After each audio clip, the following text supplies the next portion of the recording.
Welcome back to Let's Talk Health on NCU FM, your education and wellness station. I'm your host, Dr. Novel L. Dale. Now, according to the Centers for Disease Control and Prevention, haemophilia is usually an inherited bleeding disorder in which the blood does not clot properly. Now, you wonder what's a blood clot? A clot is a clump of blood that has changed from a liquid to a sort of gel-like or semi-solid state, to help you to understand.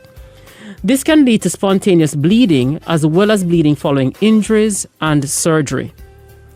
Blood, though you may not realize it, contains many proteins that are called clotting factors that can help to stop bleeding.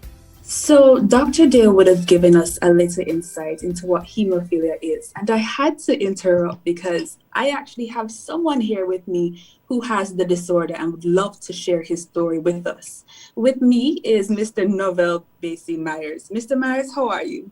I'm doing great. Wonderful. Good evening, everybody. Lovely. Now, I would have seen articles and videos about you and so on, and I could not hesitate to have you on Let's Talk Health with us this evening. So welcome, and let's get right into it. Yeah, man. Thanks for having me. So first question, who is Novell Basie Myers? Okay. Novell Basie Myers is a Christian, a God-fearing person who loves the Lord, and also a caring person who likes to motivate people as well. So that's basically me, you know? Wow, that's awesome. So tell us, how did you find out that you had hemophilia, and at what age was that?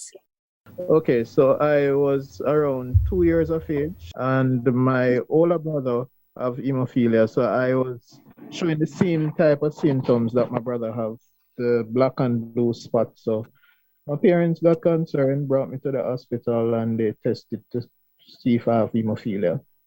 And the results came back stating that I do have hemophilia. So that was how I found out at the time. Okay, so what kind of test did you do? It's basically a blood test where they test to check to see what's going on and stuff. Okay, so were you given medications at the time to assist with your blood disorder? Well, yeah, I think at the time they did. But at the time it was not like now whereby you could get like donated stock. It was definitely from blood transfusion. So if somebody don't donate, then there's an issue in terms of that. So there are times when there's insufficient or there's basically none at all at the hospital. Okay, so it was not necessarily easy to access treatments when it was needed then? No. Okay, so what has it been like growing up with hemophilia? Did it affect your school life? Did it affect the leisure activities that you would want to do? Well, it does, and it really affected a lot because there are times when you really want to go to school, but you have a swelling either to your ankle, your knee, your thigh, and because of that, you have to stay home. And if there's insufficient medication at the hospital, then you would have to ice and elevate. And if it gets worse, there are times you have to bear the pain until there is medication available as well. So it was very rough. And then as a child growing up, you know, you see your friends playing football or cricket, you Yeah. can't do that type of stuff because you know that if you get a hit or a bounce, then definitely that's a bleeding for us. So it was very hard growing up with hemophilia.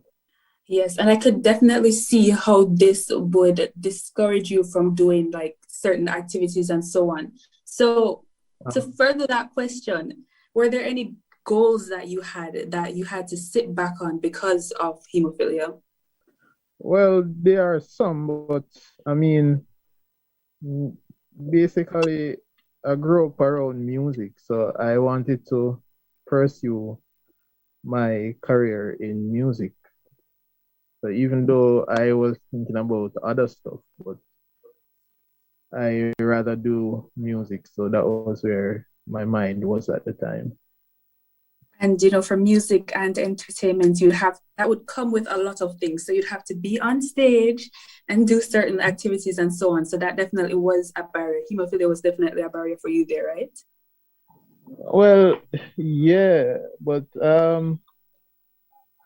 it was really rough. But I mean, if you set your mind towards certain things, then basically nothing can stop you from reaching there. Because I remember having swelling to my elbow, and even my parents are saying, "Listen, you need to stop playing the guitar because each time you play it, you end up going to the hospital and stuff." But it was just something that I was passionate about, and I just wanted to see through. So Indeed, eventually, huh? indeed, I understand. Uh-huh. So there was basically nothing that would really stop me because I was dedicated in doing this, and I decided that I'm not going to stop until I reach where I want to reach in music. Okay, and I love that you said that if there's something that you want to do, once you put your mind to it, then there's Uh, nothing that you can stop it. That I love that. All right, so you are currently a musician. Is uh-huh. there issue now, or have you learned to, you know, move past that and find ways to go around it? Is there an issue now that would have, say, caused an issue when you were called to work? Well, yes. I remember being called to work for an artist, and the musician who called me at the time did not know that I am wheelchair bound because of damage to both knees. So I can't stand up and walk like everybody else. I have to use a wheelchair to move around. So when I explained that to the musician, he said, "Wow, okay, let me call the artist." And he spoke to the artist, and the reply was the artist wants somebody who could move up and down on stage and perform. So Yeah. because of that, I lost that job. But that still has not stopped me from doing what I like and doing what I do best. Lovely. I love that you have that determination and that drive that will take you throughout the rest of your life as you Uh-huh. continue your journey. Now, who or what has been your biggest motivation throughout the years while living with hemophilia? Was there friends? Was there family? Who? Well, currently, three persons. One was my dad. He's a gospel artist. He motivated me a lot because he's basically where I learned the whole music thing from. Two was a person named Simon Plummer, who is a bass guitarist and also live wire band. So those three persons motivated me a lot because seeing even live wire band on stage back in like the Richie Spice, the Sizzla Kalonji, you name it. It was a joy for me to watch. And growing up now, I actually know the live wire band and I am good friends of the band leader. So that is a blessing for me as well. Indeed, it's actually really such a blessing that you can have persons around you to motivate you throughout your tough times, your down times, your bad times, even throughout the happy times, they're there to Mhm. celebrate with you. Yeah. So, for persons in Jamaica and also those who are all around the world who are ailing with hemophilia, what is your advice or bit of motivation to them as they go through their journey as well? All right. My advice to them, yeah, I know it's not going to be easy because there are times when you are going to feel like you want to give up. There are times when you probably don't even want to speak to anybody. You just want to stay in a room and lock up all by yourself. But that is not going to help. The best way is to overcome your fears and overcome your trouble by either listening to some music, doing something that will make you happy as an hemophilia, but also to push towards your goals and don't stop from doing that because that's the only way you're going to reach somewhere in life. Great, love it. And that was Mr. Novell Basie Myers. Thank you so much for coming and sharing your testimony with us and with the others listening. Thank you so much. Have a good evening, sir. Yeah, man, same to you. So now that we have a little knowledge on hemophilia, let's look at some of the statistics from the CDC, which is the Centers for Disease Control and Prevention. Hemophilia A, which is one type of hemophilia, affects 1 in 5,000 male births, and about 400 babies are born with hemophilia each year. The exact number of people living with hemophilia in the United States of America, where we have more data, is not known.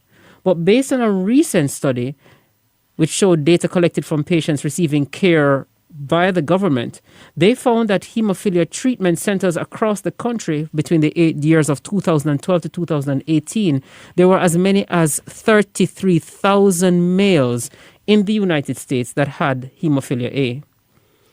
While a study that was done in Jamaica in 2018 shows that we have an estimated 200 persons who have hemophilia, so that's still significant for us right here in Island, Jamaica. We're discussing hemophilia this evening inside Let's Talk Health. The discussion continues on the next side of this break. But remember, you don't want to go anywhere. You must stay here on 91.1, 91.3, and 91.5 FM. Of course, this is your education and wellness station. We'll be right back.